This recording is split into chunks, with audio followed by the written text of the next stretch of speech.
J'espère que vous allez bien. Dans cette vidéo, on va discuter des différentes publications de résultats que l'on a cette semaine, à savoir du BlackRock aujourd'hui, du TSM, du Netflix et du LVMH la semaine prochaine. Alors, le gros du gros, hein, comme vous pouvez le voir, il va vraiment être le 29 janvier avec du Tesla, du Meta, du Microsoft, du ASML. Le lendemain, on aura du Apple. Ensuite, il y aura du Chipotle, du Spotify, qui d'ailleurs, Spotify, vous voyez, c'est super intéressant. Voilà, on parle souvent de stratégie d'entreprise, d'avantages concurrentiels, de moat, de business model. Et j'imagine que la plupart d'entre vous ont vraiment du mal à mettre le doigt sur ce que ça signifie dans le concret, dans la vraie vie. Et donc, je vais vous expliquer ça là en une minute pour vraiment vous comparer le business model de Netflix versus Spotify. Et vous allez voir que vous pouvez très bien vous dire actuellement, oui, c'est pareil, les deux, c'est abonnement. Donc, c'est-à-dire que les deux, eh bien, ils gagnent plus d'argent quand il y a plus d'utilisateurs, tout simplement. Mais en fait, non, c'est radicalement différent. Et c'est pour ça qu'on ne va pas du tout regarder les mêmes métriques sur une boîte comme Netflix que Spotify. Donc, je vous explique. Netflix, c'est très simple. Son business model, c'est donc de payer pour avoir du contenu. Donc, ils vont louer, acheter le contenu ou alors réaliser eux-mêmes le contenu. Ce que je veux dire, c'est qu'ils ont un coût fixe sur le contenu. Et c'est avec ce contenu qu'ils vont donc ramener des nouveaux utilisateurs. D'accord ? Donc, ce qu'il faut comprendre, c'est que chaque utilisateur supplémentaire, une fois que Netflix a son seuil de rentabilité, actuellement Netflix il dépense à peu près entre 14 et 15 milliards par an vraiment pour développer et pour faire toutes les productions qu'ils font actuellement. Donc une fois qu'ils ont suffisamment d'abonnés pour rentabiliser le coût fixe qui est donc du contenu, chaque nouvel abonné va, oui, augmenter le chiffre d'affaires, également augmenter le bénéfice net, mais surtout augmenter la marge nette en pourcentage. Donc chaque nouvel abonné, d'accord, chaque nouvel utilisateur chez Netflix a une valeur, mais vraiment qui est juste énorme, parce que ça permet non seulement, en fait c'est du cash 100%, d'accord, c'est vraiment du cash pur, alors que de l'autre côté, Spotify, qu'est-ce qu'ils se sont dit ? Ils se sont dit, en fait, dès le départ, nous, ce que l'on va faire, c'est qu'on va rémunérer les créateurs de contenu, podcasts, musique, au nombre de vues. Donc, si on n'a pas beaucoup d'utilisateurs, on ne les rémunère pas beaucoup, on est rentable. Si on a énormément d'utilisateurs, on les rémunère beaucoup plus et on est quand même rentable. Mais ce que je veux dire, c'est que la croissance, la courbe de croissance dans le futur d'une entreprise comme Spotify versus Netflix n'a rien à voir, puisque la croissance future, quand vous allez mettre un DCF ou quand vous allez projeter la croissance future de votre entreprise comme Netflix, prenez absolument en compte que plus les utilisateurs vont augmenter,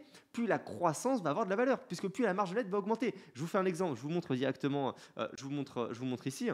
Et d'ailleurs, en fait, c'est pour ça également que, vous l'avez compris, la métrique clé chez Netflix, c'est le nombre d'utilisateurs. Et c'est également pour ça qu'on a eu un effondrement total chez Netflix, quand le nombre d'utilisateurs a diminué de même pas 0,5% en 2022. On parle d'une baisse de seulement, allez, on était à 221,64 et on est passé le Q2 à 220,67 millions. Donc une baisse de rien du tout, même pas 1 million d'abonnés. C'est répercuté par un moins 80% directement, un moins 80% dans le prix en bourse. Alors pourquoi finalement c'était justifié ? Enfin, c'était justifié, non, c'était un excès, mais pourquoi le marché a autant paniqué pour une si petite baisse du nombre d'abonnés ? C'est parce qu'ici, on est en train de se dire, en fait, Netflix, là, ça y est, on est arrivé à la taille maximum et on va plus réussir à avoir de nouveaux abonnés puisque le marché est saturé, c'est pas bon. Et donc, en fait, ce genre d'entreprise-là, si elle arrête d'avoir des nouveaux abonnés, elle est catapultée de la phase forte croissance avec chaque nouvel abonné qui augmente encore plus cette croissance, la valeur de cette croissance, à une phase instantanément mature. Puisque pareil, regardez un petit peu, c'est super intéressant. Si je vais donc encore une fois sur le budget que Netflix alloue finalement au contenu. Là, on est à 15 milliards. Si je me mets par exemple... En 2018, on était à combien ? On était à 13 milliards. Donc, c'est-à-dire que Netflix, de 2018 à 2024, d'accord, le nombre d'abonnés a fait, ils ont pris quasiment 150 millions d'abonnés, donc ils ont plus que doublé le nombre d'abonnés. Mais est-ce qu'ils ont doublé le contenu ? Non, ils ont augmenté de 2 petits milliards le contenu. Donc, c'est encore une fois pour ça que cette entreprise-là, les marges nettes de Netflix sont passées ici, de 5%, puisqu'ils dépensaient le même montant en contenu, à 2 milliards près, en 2017, 2018, 2019, qu'ils le font maintenant. Sauf que maintenant, ils ont 2 fois plus d'abonnés, vous comprenez ? Donc, pour conclure, si jamais demain Netflix double son nombre d'abonnés, et donc passe à 500 millions d'abonnés, le chiffre d'affaires, qu'est-ce qu'il va faire ? Il va doubler. On va passer de 33 millions de chiffre d'affaires à 66 millions de chiffre d'affaires. Donc on va avoir plus 33 milliards de chiffre d'affaires. Est-ce que vous pensez que le bénéfice net va juste doubler. Est-ce que vous pensez que le bénéfice net va juste passer de 5,4 milliards à 11 milliards? Eh bien non, grave erreur. Le bénéfice net, il va passer de quoi? Eh bien en fait, 33 fois 30%, puisque la marge nette va augmenter va être à 30%, donc fois, parce que les coûts ne vont pas augmenter, donc fois, je vais mettre même 32%, eh bien le bénéfice net va augmenter de 10,56 milliards. Le bénéfice net va augmenter, sera donc voilà, à 15 milliards. Donc une augmentation de 100% des abonnés se répercute dans le bout du bout par un bénéfice net qui augmente lui de 180%. Bon, maintenant qu'on en a parlé, je vais directement commencer par Netflix. Donc pour ce qui est du précédent rapport, pour voir à peu près ce qu'ils pourraient nous délivrer là sur le prochain, eh bien voilà, le Q3 2024 qui a été publié donc en octobre, il y a un peu plus de 3 mois. Ils ont premièrement une performance financière qui est excellente, c'est-à-dire que Netflix atteint une croissance des revenus de plus de 15% en 2024, c'est stratosphérique, avec une augmentation de la marge opérationnelle de 6%. Et donc, citation du CEO, nous prévoyons de livrer une croissance à 2 chiffres en 2025 grâce à l'impact continu des ajouts nets de cette année et à la hausse des ARM. Alors ARM, c'est Average Revenu c'est les memberships. Donc c'est finalement le revenu moyen qu'ils ont par abonné. Et donc il y a vraiment une hausse constante de ces revenus moyens par abonné via, on va voir la stratégie publicité. Maintenant ils font des abonnements avec de la pub et ça cartonne. Vraiment ça leur augmente encore les marges. Pour ce qui est de l'engagement, alors là, c'est vrai que cette stat, à chaque fois, elle me choque. Le temps de visionnage moyen est resté stable à 2 heures par jour. C'est-à-dire qu'il y a 2 heures par jour, les gens en moyenne, ils passent sur Netflix, c'est énorme.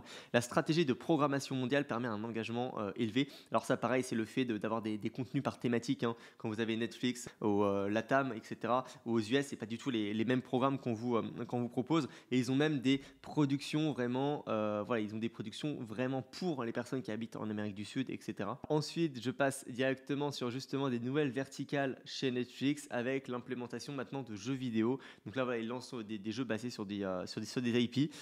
Quatrièmement, plutôt développement de la publicité. Alors ça, c'est pas mal puisque, voilà, encore une fois, là chez Netflix, vous pouvez maintenant avoir un abonnement moins cher avec de la publicité et le segment publicitaire double ses revenus chaque année chez Netflix. Et en 2025, la publicité deviendra un contributeur significatif aux revenus. Alors pour ce qui est de la citation dans le conference call, notre plan publicitaire représente déjà plus de 50% des nouveaux abonnements dans le pays cible. Donc j'imagine des pays avec des pouvoirs d'achat vraiment beaucoup plus faibles que ce que l'on peut avoir en Europe ou en Asie ou alors tout simplement aux États-Unis. Donc voilà, peut-être des pays, typiquement, j'imagine Argentine, etc. En plus, il y a une énorme inflation là-bas. Ensuite, pour ce qui est de la stratégie de tarification, Netflix continue de tester des augmentations de prix progressives tout en maintenant des offres accessibles via ses plans avec publicité. Effectivement, de toute façon, ça augmente avec l'inflation. Hein. Donc, plus il y a de l'inflation, plus les abonnements augmentent et donc plus Netflix, encore une fois, gagne de l'argent. Notre priorité est d'ajouter de la valeur pour les membres avant de leur demander de payer plus. Mais je pense que vous l'avez compris, le gros du gros chez Netflix, c'est pas d'augmenter les prix, c'est vraiment d'augmenter le nombre de nouveaux abonnés. Tout simplement, c'est là où ils se font vraiment de l'argent. Donc le rendement et allocation du capital, bon, il n'y a pas de dividende, hein, vraiment, ils n'en prévoient pas du tout. Ils sont focalisés sur l'autre priorité est de maintenir une flexibilité financière et de réinvestir dans notre activité parce que c'est là où ils ont le plus gros, ROI. Donc pour ce qui est de la TAM et la dynamique régionale.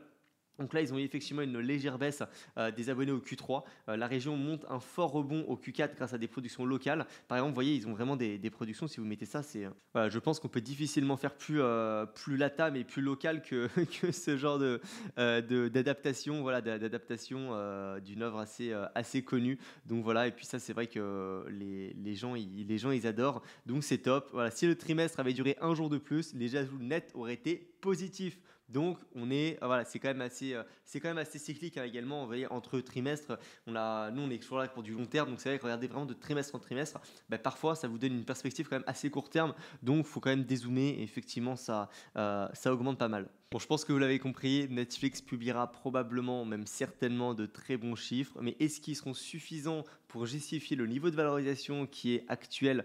Donc là, on parle quand même de Netflix sur les $800, sur les $828. On a un PE de 46, donc 47, presque 47.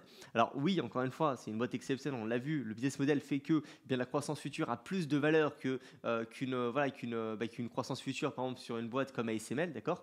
Mais mais toujours est-il que 46 fois les bénéfices, c'est énorme pour une entreprise comme Netflix qui a un nombre d'abonnés qui est également énorme. Voilà, 280 millions d'abonnés chez Netflix, c'est très très dur. Une hausse de 10%, c'est 28 millions d'abonnés en plus. Putain, 28 millions, il faut aller chercher, hein. C'est presque la moitié d'un pays comme la France. Si on reprend l'hypothèse dans laquelle Netflix double le nombre d'abonnés sans augmenter la valeur par abonné, d'accord, donc un cas entre guillemets pessimiste, on était effectivement sur du 15 milliards donc, de bénéfices nets divisé, excusez-moi, je vais plutôt prendre la capitalisation boursière donc de 354 milliards divisé par 15 milliards, ça ferait un forward P qui est, point d'interrogation, quand Netflix va avoir doublé son nombre d'abonnés, eh bien on sera sur un forward P de 23. Bon, 23 c'est encore très très élevé, ça fait à peu près une rentabilité de 4,5% si on redistribue 100% de ce bénéfice. On voit bien que Netflix, ils ne sont pas du tout dans cette optique-là, ils préfèrent faire des rachats d'actions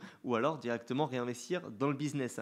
Donc c'est vrai que quoi qu'il en soit, on est quand même sur des forward P qui sont très très très élevés. C'est pour cette raison que vraiment dans le concret, sur Netflix, je n'achèterai certainement jamais cette entreprise, on va dire à plus de 40 fois ses bénéfices, sachant que là, encore une fois, voilà, on a quand même un nombre énorme d'abonnés. On voit à peu près comment on peut s'en sortir. Oui, la croissance va être soutenue. Oui, la croissance va être là. C'est pour ça d'ailleurs que potentiellement, je pourrais rentrer dessus sur du 40 fois les bénéfices. Encore faut-il voir voilà, ce qui se passera d'ici là. Mais 40 fois les bénéfices, globalement, si je prends un bénéfice voilà, de 5,4, ça fait 5,4 fois 40, ça fait 216 milliards de capitalisation boursière. Si je prends le prix actuel de Netflix qui est donc de 249, donc 249 pour aller à 216, allez, on va dire ici, ça fait une baisse de 35%. Voilà. Donc effectivement, du Netflix à peu près du Netflix 35%, voilà, du Netflix sur les niveaux, on va dire avril. Voilà,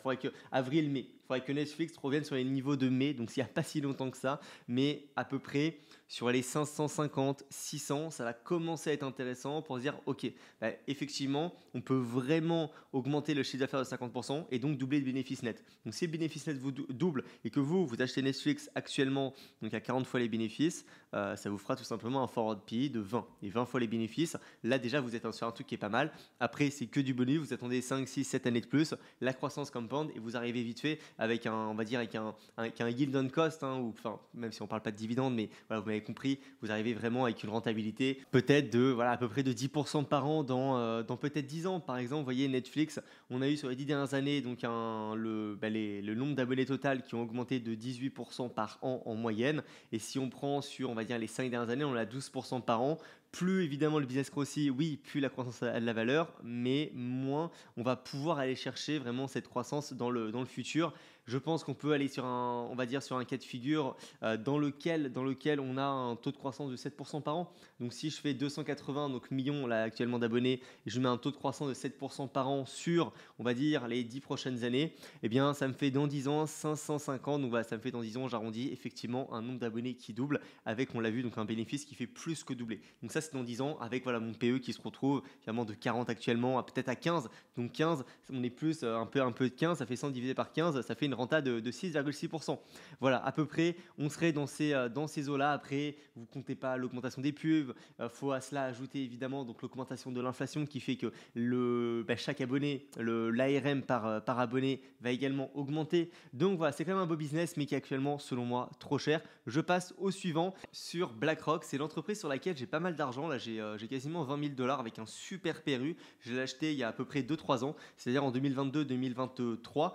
Et vraiment, c'est une entreprise que j'adore, donc je vais prendre beaucoup de plaisir à vous en parler assez rapidement pour aller voir ce qui pourrait nous délivrer en termes de résultats sur le prochain trimestre. Alors ce qu'il faut vraiment comprendre chez BlackRock, c'est que son chiffre d'affaires est vraiment fait avec des fees, donc avec des frais. Vous avez par exemple des frais de base, donc ça va vraiment être les ETF, la gestion passive. Vous avez ensuite tout ce qui va être les frais de performance, donc la gestion active. Tout ce qui va être la technologie, c'est là où il y a Aladdin, donc leur SaaS, excusez-moi comment on appelle ça en français, c'est Aladdin, c'est une solution qu'ils vendent, donc c'est un abonnement annuel et ils ont 95% enfin 95% de clients qui reprennent l'abonnement l'année d'après et on a une croissance à peu près de 15% par an voilà, sur les dernières années. Donc c'est vraiment exceptionnel. Ici, je me suis mis sur l'Investor Day 2023 pour vous en parler assez rapidement. Je l'avais déjà traité dans une précédente vidéo, mais je vous le refais comme ça assez rapidement. Donc on a effectivement 6 trillions, hein, j'arrondis, donc d'actifs sous gestion sous forme d'ETF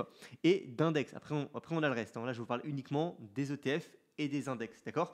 Donc on a 2,9 trillions uniquement en index et également voilà, les fonds mutuels et on a 3,1 trillions en ETF, d'accord? Comme vous pouvez le voir, on a vraiment donc un revenu en 2022 ETF de 5,7 milliards et on a un revenu, donc si on met ETF plus fonds index, de 6,8 milliards. Donc là déjà, vous voyez concrètement que en fait, les fonds index rapportent rien à BlackRock, puisque les fonds index ils ont plus d'actifs sous gestion sous forme d'index, mais ça leur rapporte seulement 1,1 milliard par rapport aux ETF, d'accord? Et en fait, ça se retrouve vraiment ici, là, c'est la première slide, je crois, et voilà, c'est ici. En fait, on le voit vraiment ici qu'effectivement, on a donc 31% qui est sur les fonds index, mais ces 31% là, d'accord, nous donnent seulement 8% de fees, d'accord. Alors qu'à l'inverse, par exemple, l'actif, c'est là où vraiment ils facturent des frais énormes. Donc ils ont seulement 25% de leur actif de leur actif,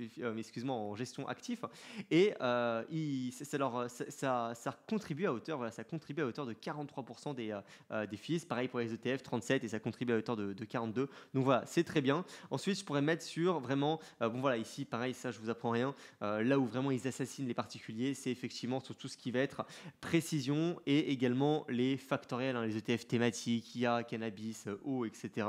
C'est vraiment là où ils se gavent, et ça se voit ici, hein, par exemple sur les ETF précision, donc qui représentent seulement 30%, c'est 50% de leurs frais. Vous vous rendez compte? Alors que justement les ETF Core Equity, donc c'est vraiment les ETF là où ils répliquent, là où il n'y a pas de gestion, c'est vraiment 100% passif, mais là ça représente entre guillemets seulement 33% et ça représente justement seulement 15% de leur revenu global, d'accord? Et voilà, pareil également pour les trucs stratégiques, là il y a des frais assez importants. Maintenant je vais mettre, je pense, sur Aladdin, puisque là-dessus ils sont vraiment incroyables, et surtout en fait je vais mettre sur le marché adressable. Encore une fois, on parlait du marché adressable, donc assez rapidement sur Aladdin, effectivement ils ont actuellement 1,4 milliard de revenus, donc tirés d'Aladin. Ils ont un taux de croissance annuel composé de 12% par an, c'est juste énorme. Et surtout, vous allez voir en fait que vraiment la croissance qu'a eu BlackRock dans le passé, moi je suis convaincu qu'on peut le faire dans le futur. Donc c'est là où c'est intéressant.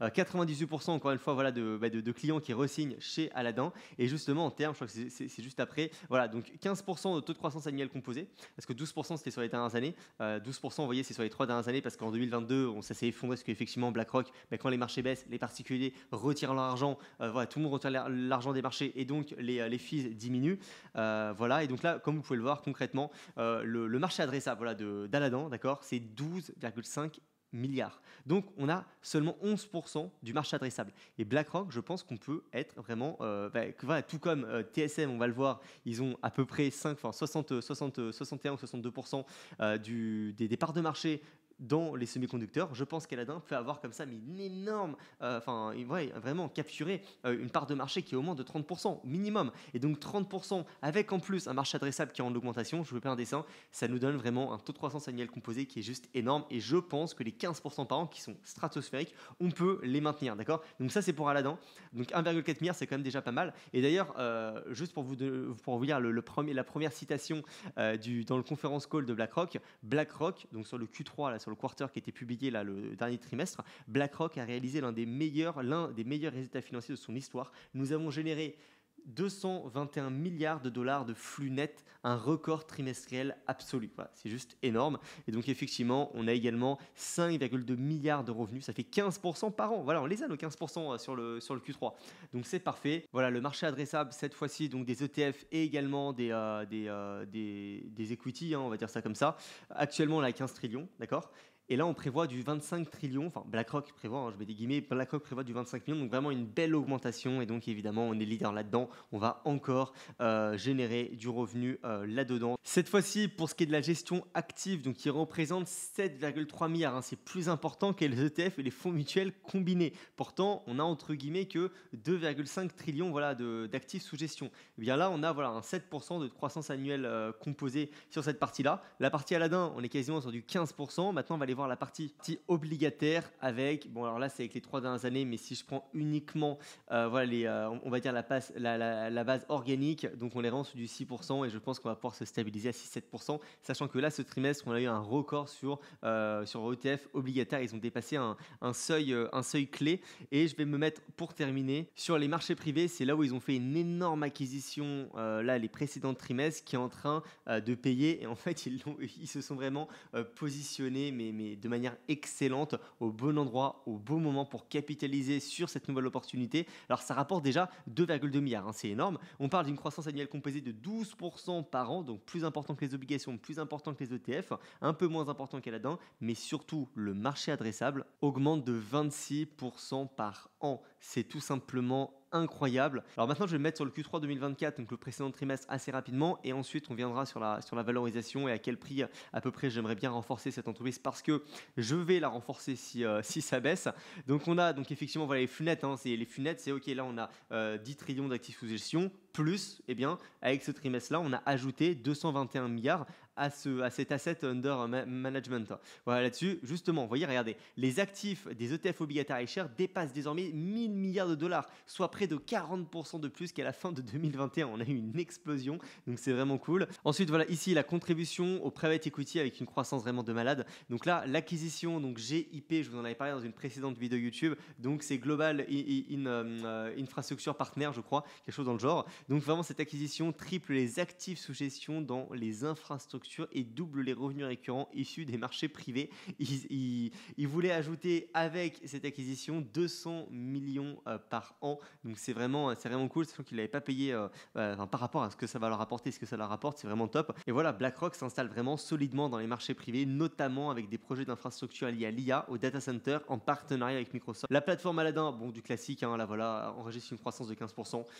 C'est ce qu'ils délivrent, hein, ils sont bons là-dedans, donc c'est top. Le positionnement et la diversification, donc là voilà, ils orientent leur activité vers des secteurs à forte croissance, comme voilà, les marchés privés, on l'a vu ensemble, 26% de taux de croissance annuel composé du marché adressable, avec eux là-dedans du 12%. La technologie, voilà, les mandats globaux de portefeuille, ils vont essayer de combiner en fait du private equity avec des ETF. Donc finalement, ils vont essayer de faire des ETF vraiment accessibles à tout le monde en private equity, hein, avec un mix des deux. Donc un S&P 500 finalement avec une partie S&P 500 et une autre partie dans le même ETF avec du private equity. Donc ça va cartonner, je pense.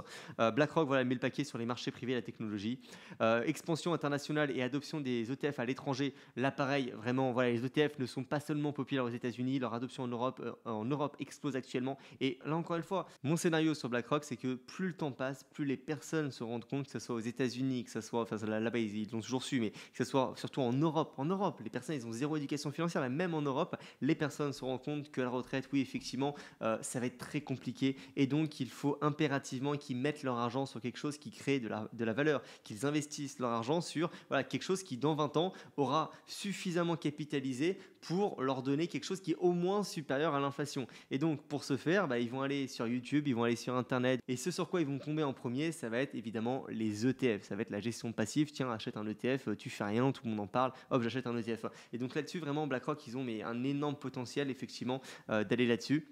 Et vous savez quoi, plus ça va aller mal, c'est-à-dire plus en France, par exemple, ça va aller mal, plus les personnes, justement, elles ne vont pas avoir le choix que de mettre des choses en place et de sortir de leur fausse croyance actuelle qui est « Oh bah tiens, je travaille tranquille, je mets un petit peu de côté tous les mois sur un livret A et dans X années, j'aurai ma petite retraite confortable. » Non, ça ne marchera plus et il y a de plus en plus, encore une fois, de personnes qui s'en rendent compte. Donc, je suis bien content d'être actionnaire de BlackRock et en plus de ça, c'est une boîte qui, je pense, il y a un beau, ils ont une North Star qui est intéressant, c'est-à-dire que c'est ce qu'ils disent tout le temps. BlackRock, leur but, c'est de permettre à n'importe quel travailleur de justement pouvoir capitaliser sur un indice, sur un pays, etc. avec son argent. Donc voilà, ne pas être dépendant finalement de l'État. Et d'ailleurs, le rapport trimestriel vient d'être publié il y a quelques secondes. Voilà, un petit $700 pour commencer la journée. C'est toujours sympathique d'être sur des entreprises exceptionnelles. Voilà, là effectivement, on prend 4%. On a combien là? On est à 3,42% en préouverture. Alors, j'ai pas encore lu le rapport. Là, justement, je vais le lire et je vais faire un petit cut. Donc, quasiment clôturé l'année avec 12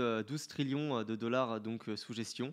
Ils ont carrément eu un record de 641 milliards de plus cette année. Et là, sur le trimestre qui vient de publier il y a quelques minutes, ils ont 280 milliards de dollars donc de plus au quatrième trimestre. Donc ça bat encore le record qu'ils avaient annoncé. Là, vous voyez ici, on a géré 221, enfin d'inflow, de flux. Donc 221 milliards sur le Q3, 281 milliards pour le Q4. Donc c'est vraiment top. Augmentation de 21% du bénéfice d'exploitation. Donc c'est dingue. Bénéfice par action, 15% de hausse. Pareil, c'est incroyable. Ils ont retourné quasiment 5 milliards aux actionnaires parce que pareil, ils versent un beau dividende. Alors d'ailleurs, effectivement, sur le long terme, BlackRock, ça a pris 7000%. Hein, c'est vraiment stratosphérique.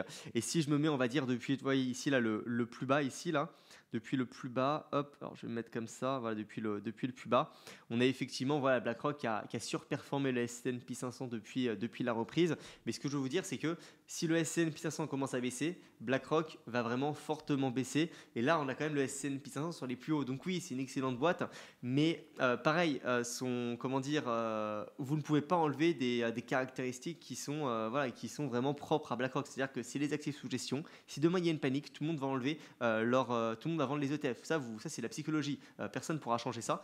Donc à partir de ce moment-là, effectivement, BlackRock va vraiment baisser. Et donc, pour conclure, effectivement, ce genre de boîte, je préférerais vraiment les acheter à 20 fois les bénéfices. Et 20 fois les bénéfices, si je prends du 5,5 milliards de bénéfices, donc 5,5 fois 20, ça vous donne une capitalisation boursière de 110 milliards. 110 milliards, on est actuellement à combien ? On est à 150. Et ça ferait une baisse de 26%, de 25%, d'accord ? On va dire du BlackRock sur les $750. Je renforce de manière même pas agressive, mais je vais bien renforcer. Et d'ailleurs, même si j'ai mon PRU en dessous sur les 650, et en fait, ça ne me dérangerait pas du tout de renforcer sur ces niveaux-là, donc plus élevé de combien si je fais 650 pour aller à 750, voilà, ça fait 13% de plus, d'accord ? Eh bien, regardez, vous allez 13% de plus, notez, 14%.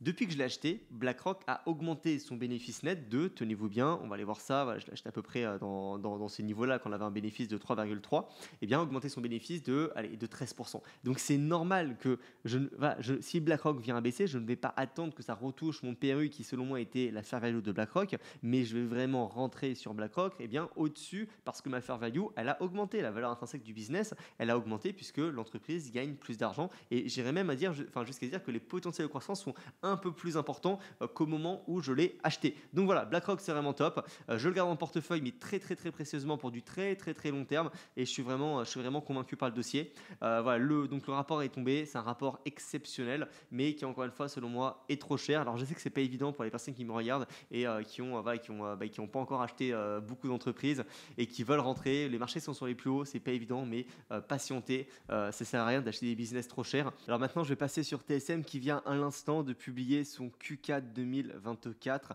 Donc là voilà le jeudi 16 aujourd'hui. Alors le Q4 est quand même assez bon, mais c'est vrai en fait on est vraiment dans la guidance qu'ils avaient anticipé, c'est-à-dire que je vous le mets rapidement, mais ce que j'avais déjà fait sur le Q3, donc il y a 3 mois, effectivement, donc on avait des revenus qui avaient augmenté de 13% à peu près, voilà, on avait un earning per share de plus 12,5% et un RE de 33%. Bon, c'est vraiment exceptionnel. Et alors leur guidance, c'était voilà pour le T4, donc pour le Q4 qui est aujourd'hui, eh bien, ils prévoyaient un revenu qui fasse du plus 13%, donc ça nous mettait entre 26,1 et 26,9 milliards, et enfin une marge brute entre 57 et 59 Bon, alors ce qu'on a eu, c'est du 26,88. Donc on est vraiment entre les deux, voire dans la borne haute de leur guidance, mais bon, à 100 millions près sur un truc de 26 milliards, c'est pas grand-chose. Et pour quelle est la marge brute, pareil, là on est à 59%. Alors par contre, c'est la marge nette qui a augmenté légèrement plus qu'anticipé. Donc on a effectivement voilà,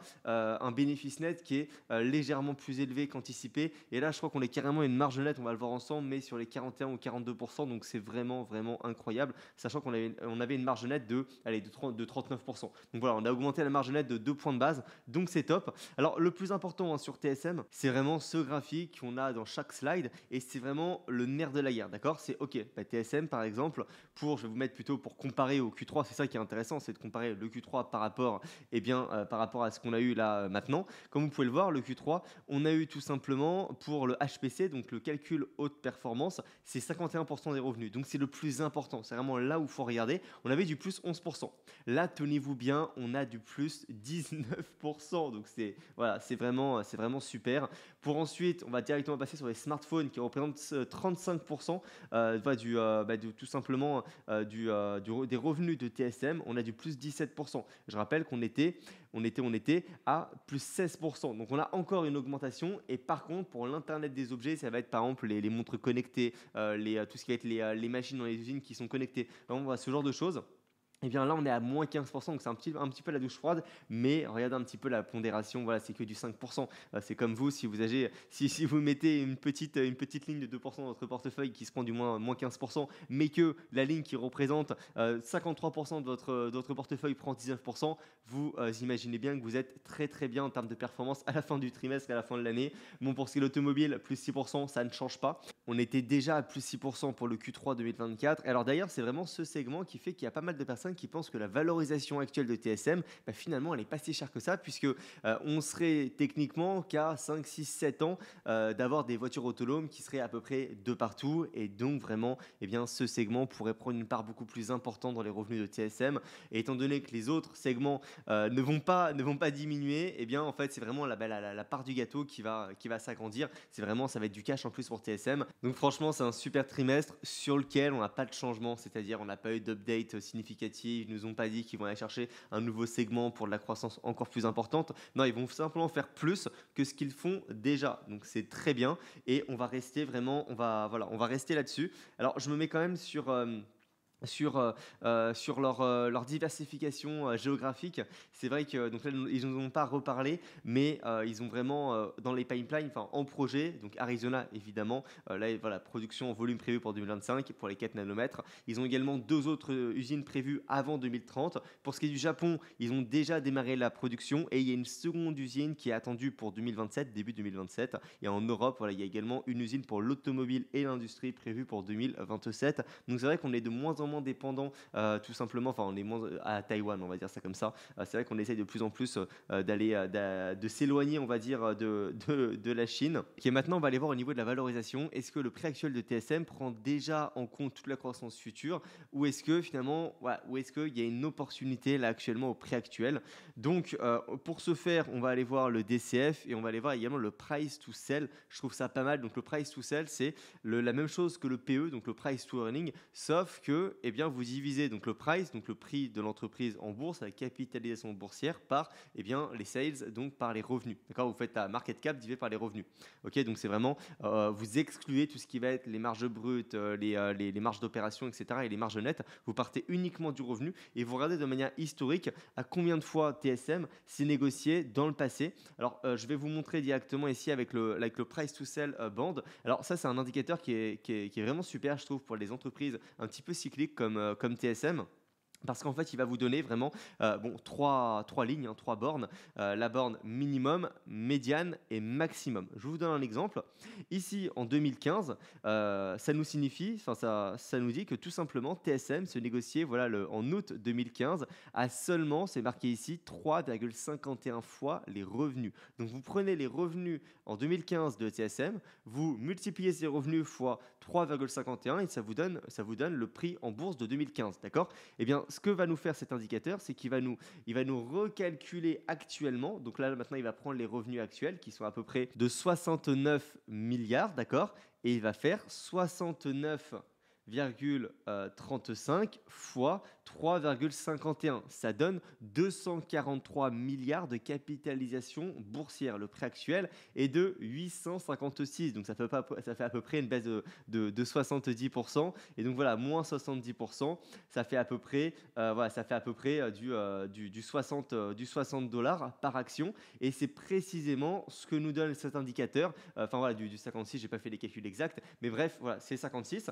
Alors maintenant, si on prend le maximum, ça nous dit qu'effectivement ici, là, en 2021, TSM se négociait à 15,86 fois ses revenus. Et donc pareil, si on remet ça maintenant avec l'augmentation des revenus, eh bien les revenus actuels fois 15,86, ça ne fait plus 137 dollars, mais maintenant, eh bien ça fait 254 dollars, d'accord? Et là, voilà, bon, c'est édifiant, c'est clair et net. On se négocie sur les bornes hautes, extrêmes, extrêmes. C'est-à-dire que si on devait revenir sur le niveau moyen de valorisation auquel le marché finalement nous a donné du TSM pendant les 15 dernières années, on serait sur du 92 dollars. Alors là, voilà, je sais ce que vous allez me dire. Oui, l'automobile, ça va exploser. Donc TSM, encore une fois, ses parts de marché vont augmenter. Et la croissance qu'on a eue dans le passé, eh bien, voilà, elle va être plus importante dans le futur. Et en plus de ça, peut-être que vous vous dites que le marché va être de moins en moins cyclique puisque les semi-conducteurs sont de plus en plus essentiels à notre économie. Et donc, en fait, même dans les bas de cycle,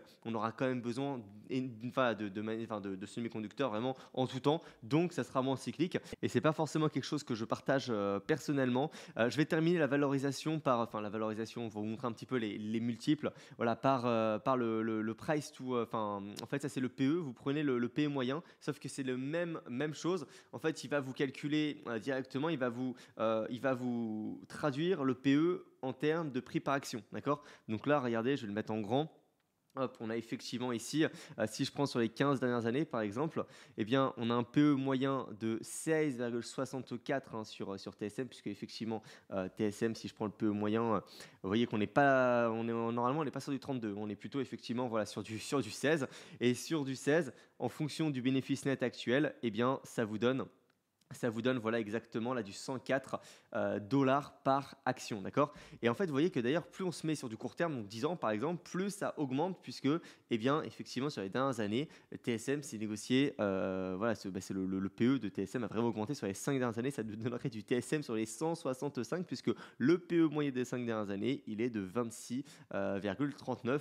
Et effectivement, si vous faites 26,39 multiplié par le bénéfice net, ça va vous donner la market cap. Et si vous divisez cette market cap par le prix, par le nombre d'actions actuellement en circulation, ça vous donnera bien, le prix en bourse qui vous donnera du 165. Voilà là-dessus, et je terminerai rapidement par le DCF pour vous montrer en termes de croissance future que le prix actuellement on la prend en compte. Alors là, vous voyez que le prix actuel, la TSM sur les 206 dollars, eh bien, ça prend en compte une croissance future, j'arrondis à 21% par an. C'est juste énorme et c'est vrai que c'est là où également on voit que là, ce qu'on a eu sur les 2 dernières années, c'est juste exceptionnel.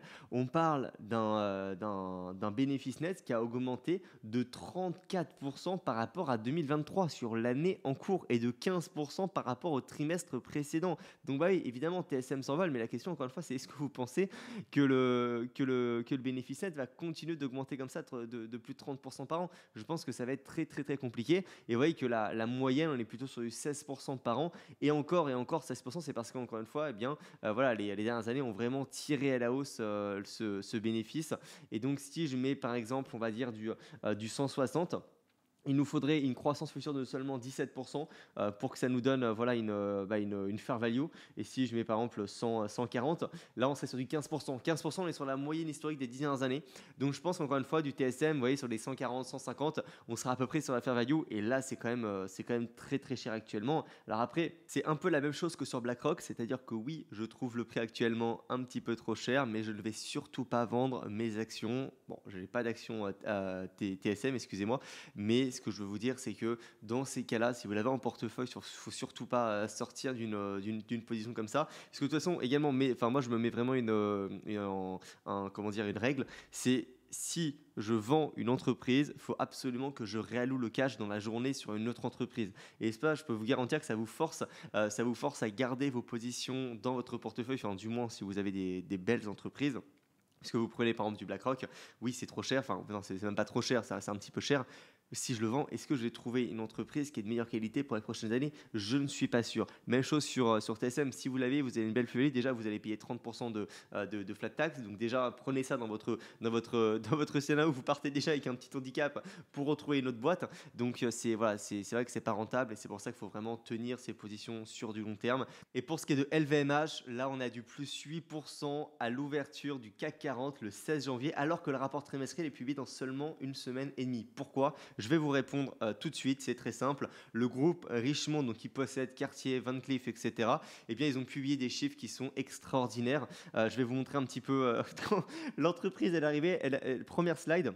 Enfin, elle met voilà, double digit, donc croissance à plus de 2 chiffres dans quasiment toutes les régions pour le Q3 2025. Bon, ils ont, excusez-moi, des quarters en avance, mais c'est juste exceptionnel. Donc évidemment, eh bien là, en fait, on est en train de se dire que bah, c'est pareil sur LVMH, sur Hermès et sur Kering. Ça y est, c'est bon, la Chine revient, l'Asie revient, on va repartir directement et donc tout va s'envoler. Je suis bien content puisque LVMH, je me suis littéralement gavé, enfin gavé, non, c'est pas le mot, mais j'ai bien renforcé ici sur les 500, sur les 580 avec j'ai fait une vidéo de 40 minutes sur ma chaîne YouTube qui d'ailleurs a extrêmement bien fonctionné, 12 000 vues sur les deux actions que j'avais vraiment bien renforcé. Voilà, bah, écoutez, justement en parlant d'LVMH, ce que je vais faire c'est que je vais faire une vidéo là directement dans la journée et je vais la poster sur ma chaîne YouTube parce que là je vois que ça fait à peu près 40 minutes.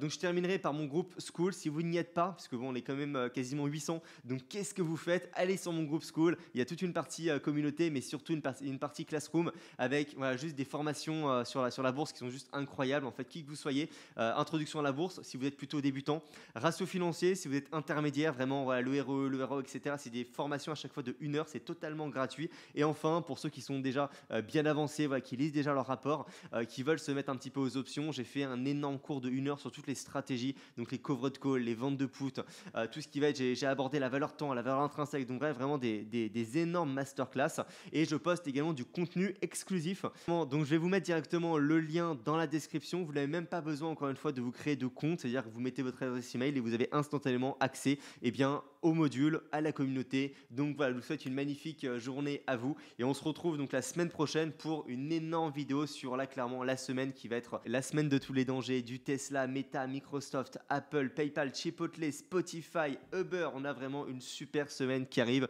Donc je vous laisse là-dessus et ouais, on se dit à la prochaine. C'était Léo, bonne journée.